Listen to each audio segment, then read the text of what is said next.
Welcome to Brainstorming America. Ken Rollins here. We're with the mayor of Oxford and John Merrill.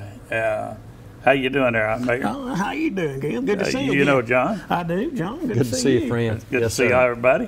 What is, you left Oxford in good shape a while ago when you come out here. You didn't have to drive too far. No. Who's in charge while you go? My assistant, Ginger Monroe. Okay. She's actually the mayor. You feel everything good back there? Oh, yeah. Good hands? Oh, yeah. Okay, oh, well, yeah. We'll go ahead. We want to find out where Oxford stands right now. You're building so fast. I personally want to know, I was driving by there yesterday down at the end of the mall.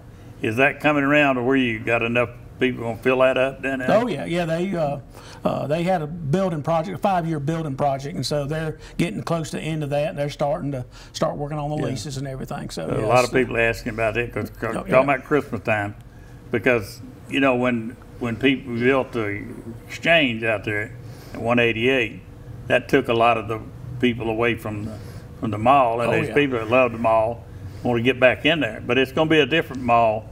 It's going to be kind of like the Exchange Mall now. That's right. They've kind of turned it inside out. That's correct. Yeah, I saw that, and there's some.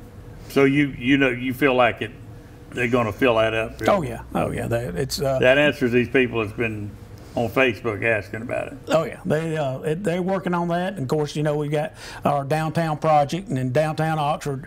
In 2015, I would tell you it was just about dead. There was nothing left of it. And, I'm telling you what, y'all have turned Oxford downtown into something like you go to in New Orleans somewhere. Before New Orleans turned into a urine station, that whole street smelled like everybody took a leak at the same time. Well, I mean, it's bad, but y'all have really got that. That's quite a job. Yeah, and I credit the business owners. They've done an excellent job. Of course, one of them is our councilwoman, Charlotte Hubbard. They've stayed downtown, and they've made it work. And so we're very fortunate to have such good business people. And then at the same time, of course, we did some investing ourselves and got the Oxford Performing Arts. It does more shows than any event center in the state. And so we're very proud of that. And so they're really kicking. They bring in some top acts. I've got tickets to a show down there, April the 19th. All the doo-wops, drifters, coasters, platters, all that stuff. But that was the only thing is, John Longshore's he still. Oh yeah, he sure is. Well, how about going to bat for me? I'm trying to get him to bring my buddy Chubby Chucker back in there. All right. Well, and Chubby sold out that place in Bremen 1 month, and then a month later sold it out again. So he's still worth something. Get Chubby in there. I will. I'll be glad to. I used to manage Chubby. Okay. But anyhow, John, what you got? Well, look, I mean, you asked the mayor several questions, and one of the things that's very interesting, I don't know how many people that are viewing the show today have never been introduced to Mayor Kraft, but we have one of the finest mayors in the state of Alabama joining us today. And I'm very excited about it, and I know Ken is too, as you can tell from the exchange that they've already had. But the reason that he's one of the finest mayors that the state of Alabama has in the 464 municipalities is not because when he started in that role, he was ready to go as the best that we could offer in the state. It's because of all the preparation that went into it before he actually became mayor. Why don't you share with us just a little bit, Mayor, about your career leading up to the point when you became the chief executive for one of Alabama's most outstanding cities? Well, of course, I was blessed. Mayor Smith, he took shine to me when I was just a little boy playing football for him. And for some reason, he kept me just like one of his own children. And so he basically raised me. In 1984, he got the job and as mayor, and on the day after he was sworn in, he hired me. And so I was with him. I was with his finance director for over 25 years. Of course, I was with your uncle, was one of my mentors too, Stanley Merrill, who is still a fine man. Got me in trouble all the time because he could tell jokes. And as Ken knows, Stanley would start telling those jokes in the middle of a council meeting, and we start laughing. And Mayor Smith stopped the council meeting and asked us what we were doing. But yeah, I had some good mentors, and they were, like I said, Mayor Smith had Mayor Smith had a way of his will was going to be done, and so he told me one day, called my way or the highway. That's right, and he told me I was going to be the mayor, and I'd be dadgum if I didn't become the mayor. But he wanted me to be the mayor, and he did prepare me in a lot of ways. But as with any job, when you get it, you get your eyes opened a little bit, and so it's great to be the mayor of Oxford. It's great that we had the balance sheet that we had, and that we were capable of doing things that other cities are not able. But we've reached out, and we're trying to become a regional partner. We just teamed up with the city of Lincoln on a very successful national bass tournament. The purse was $500,000. And if you'd have told me that Oxford was going to ever have a bass tournament of that caliber, I would have told you no, there's no way. But with Lincoln's Landing and us working together, it was very successful, and we're very happy about it. Well, one of the things that you knew and that you fully understood about resources and how to leverage those resources to advance projects, it put the city in a very enviable position to move forward when you were the finance director. So the things that Mayor Smith wanted and was going to make sure happened, you made sure the resources were there to cause that to occur. And those are the challenges sometimes that people in the subordinate role find difficult. But one of the things that you've not done is made sure that all the people that have become part of your team are in that same position, because you lead through a cooperative spirit. Yeah, I've got one of the finest staffs that you could ever imagine. Of course, you know about my police department, my police chief, and my first responders are probably the best in the state. I put them up against anybody. Even though EMS is not a part of the city, I mean, they're doing things. We're now offering the helicopter service to take you if you're in bad shape. We also one of the few, if not the only one, ambulance services that offer blood. Right. And of course, then you've seen our police department. When I was telling you about 2015, downtown Oxford was almost dead. I lived down there, and the chief, I tell the story all the time. But and we're going to talk more about that right when we come back after this break. We'll see you in just a minute.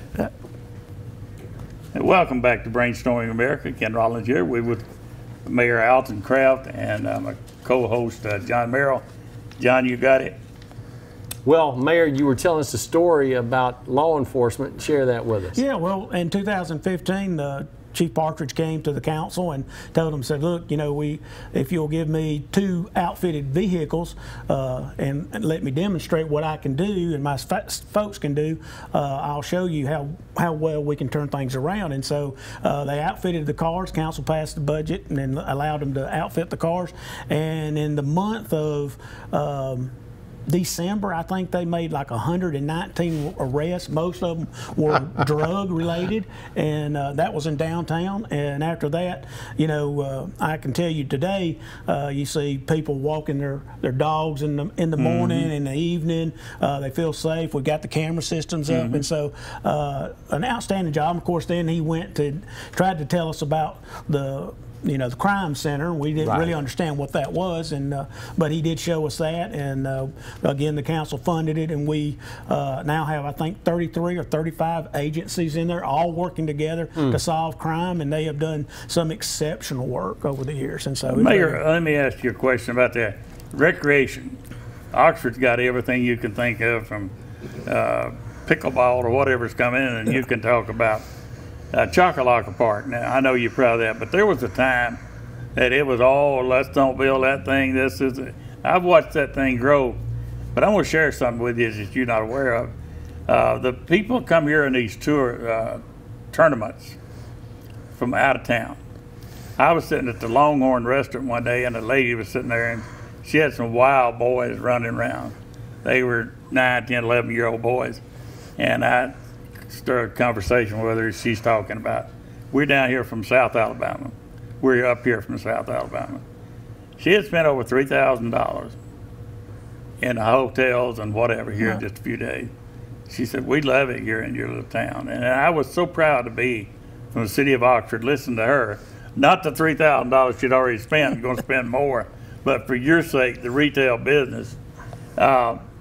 she was buying steaks for these kids and participating there in the establishments that get the revenue for the city of Oxford. But to see that people come here from just from South Alabama, stay in the hotels, and people say, why you got so many hotels here?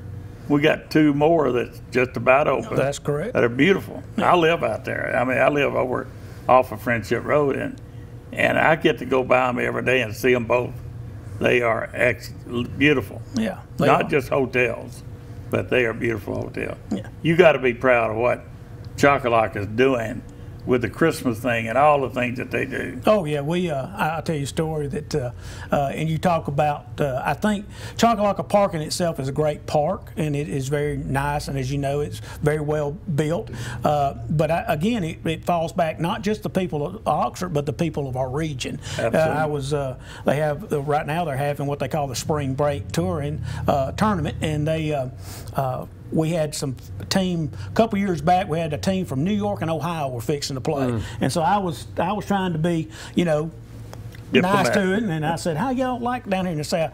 And the fellow from New York, he whipped around, he pointed his fingers at me, he says, is this what you call Southern hospitality? I said, oh boy, this is going to be a big one. I said, I'm fixing to be into something. I said, well, I hope it is, sir. And he said, well, y'all the nicest folks. And I didn't, I just didn't know the culture a little bit, but that's what people consistently come back and tell us they like it, because we act like we want them here. And I look at other venues and stuff, and I say, you mean these other venues don't act like they want you here? And so my staff has done, and they really do. They do hospitality seminars and things like that. And I'll tell you another thing: the hotels actually have hospitality. Absolutely. And these people from up north, they don't have any manners anyhow. And so that guy would talk to you like it's like, good morning. What do you mean by that? Yeah. It's like. Yeah, the only ones I have a little bit of problem with the folks in Louisiana. They don't have no raisins up there they like talk that. a little. They don't have any raisins like that Merrill bunch, Yeah. But so tell me, Mayor, as far as recreational facilities are concerned, I can't think of another municipality in the state that's better prepared than Oxford is. But I'd like to know what your next plan is as far as a vision and your goals for you and the council and moving forward in the recreational area. Well, be careful now. We got other cities out there watching us. Well, we actually got our next project, and it's well on its way, is a pump track. It's a bicycle track where you don't pedal, and which is it's just hills. And so we've been working on that for several years, and we're fixing to lay out the plan. I mean, we got most of the plans, but we're fixing to break dirt on that pretty soon. Of course, we've got the new video boards at Chocolate Park. We're working on being part of the trails.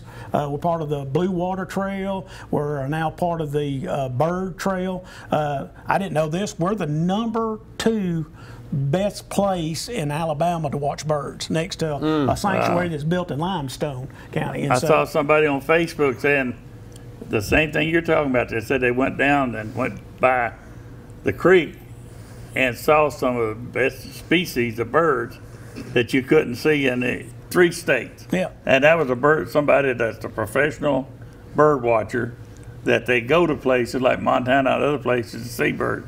And they was talking about what you did. I was really shocked to see that. Oh yeah, and then of course our relationship with the Muskogee Creek Indians, we keep building on that. They're really good folks. They want to come back. What tickled me, one of their people told me one time that they thought Alabama was flat. And you go to Oklahoma where they live, and we have, and it is kind of flat. But they were surprised that we had Chehaw Mountain and everything, right. And so it was. We've had a great relationship with them. They're learning their culture. It's very family oriented, and so I'm very proud to know the chiefs of the Muskogee Creek Nation. Well, we'll be back in 2 minutes to wrap up this week's episode of Brainstorming America.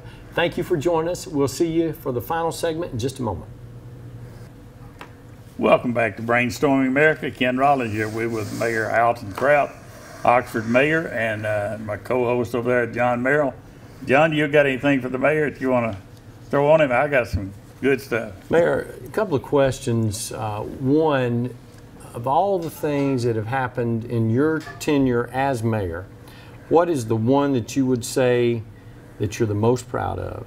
And then, of all the things that have happened in your tenure, what's the one that you wish you could have done differently so far? Well, I'll be honest with you, on the what I like is we were allowed to go into the schools, and we called the children, named it Vision 1.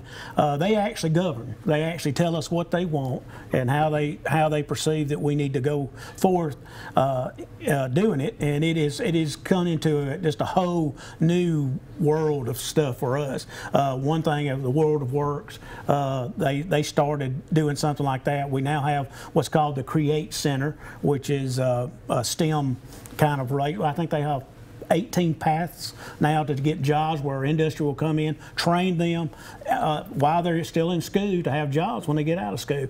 And be invested in our young people has been a great, but it's always been a desire of mine. And Mayor Smith was always loving the kids, and so letting them be a part of our government, let them be a part, telling us what they like, what they don't like, and why they would want to stay here and why they would move. It really is an eye-opener, and it's really a great thing, touches your heart. As far as doing things different, I would try to. I'd hope that the Mayor Smith was still here. I'd love for him still be the mayor. That's the only thing probably as mayor I regret is not having my old friend to mentor me. Of course, he would get down on to me if I'd have put a police department behind his office. He would. I would not have been standing, I don't think. But not having him and having friends like your uncle Stanley, they were good mentors to me, and that's the only regret I have as mayor. That's great. He was, me and Mayor Smith were on opposites at one time as far as political, but I can tell you this story that shows you. He told me one time I was running for city council. He said, "Get your part." I was running against Marshall Shattuck, of all people, but he was telling me this stuff, whispering to him. Get your opponent's business card. They'll leave it at a house. You get it and put it in your pocket. Get you a bunch of them. So somewhere along the line, you'll step in a pot, trip on something, break something, just drop that first card out there.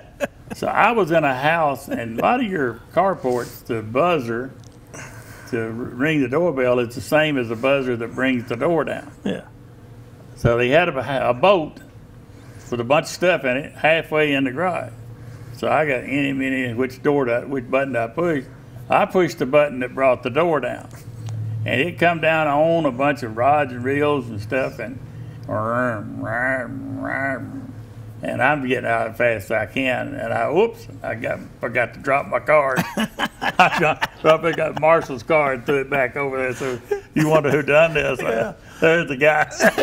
And Leon told me that had to be an old timers type thing. Oh yeah. He knew how to do it, but he was for. He said, if you want the cards, said Miss Martin, she was running for city council. He said she hangs a bag on the door handle. Reach in her bag, you'll find one of Marshall's cards in there. You can drop that. He's a character. He was. But he was for Oxford and the heck with everybody else. He told me the story, just a personal story. And I won't share all of it, but about how he came about the exchange. He had information on it, but he couldn't share it because the people that had the property didn't want that information out, and he had to hold it right here real close to get that. And somehow during that time he had to keep from violating the law by obligating the city without their permission, at the council. But the exchange would not have happened had we not had a Leon Smith who was willing to take a chance and say, we need this property. And I was looking at it, I said, that's a foolish thing I said, because it was a swamp.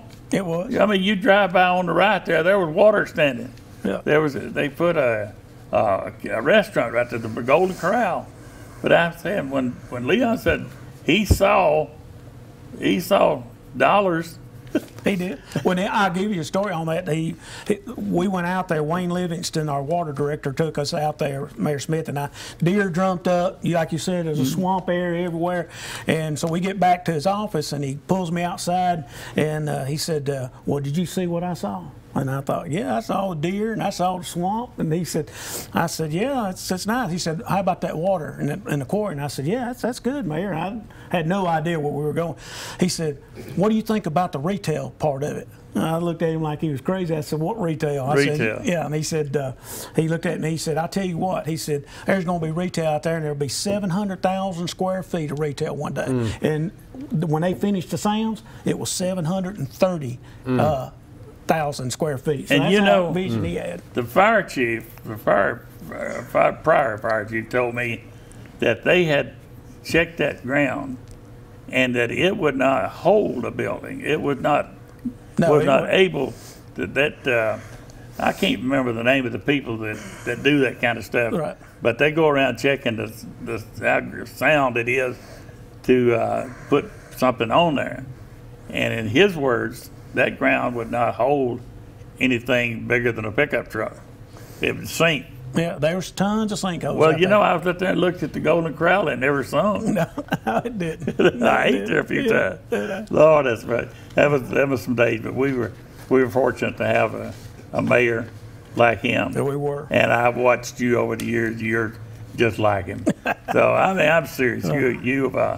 You've got a lot of his qualities, and the good thing is you've done good for the city of Oxford, where I live. Proud of you.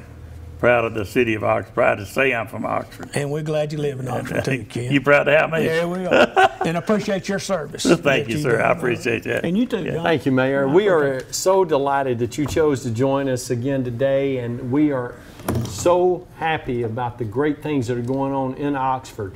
And we know that there's going to be many, many more years of development and growth for this community. Thank you for joining us again this week for the 55th episode of Brainstorming America. We'll see you next week.